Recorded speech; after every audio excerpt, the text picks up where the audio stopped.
اس کے بعد ہے سند. سند کیا ہوتی ہے؟ ما یذکر لتقویت المنع ویسمى مستندا ایضا. کہا کہ جسے منع کی تقویت کے لیے ذکر کیا جائے اسے سند کہتے ہیں، کہ بھئی منع پختہ ہو جائے. منع کو کی تقویت کے لیے، اس کی پختگی کے لیے جس چیز کو ذکر کیا جاتا ہے وہ سند کہلاتی ہے. اس کا دوسرا نام مستند ہے. اب اس کو ہم تھوڑا سمجھیں گے.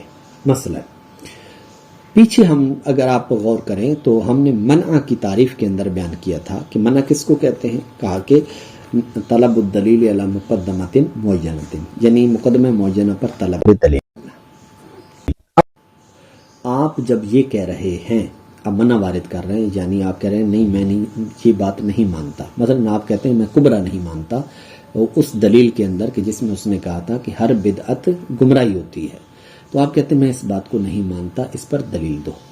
اب آپ کہتے ہیں اس پر تقویت کے لیے کچھ کلام کرتے ہیں. مثلا آپ کیا کہتے ہیں؟ آپ کہتے ہیں بھئی یہ کیوں نہیں ہو سکتا، یہ کیوں نہیں ہو سکتا کہ بعض بدعتیں وہ گمراہی نہ ہوں.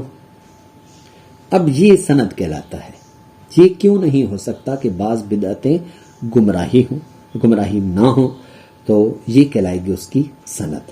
اس طرح کی اور بھی امثلہ ہیں جو کہ ہم آگے بیان کریں گے.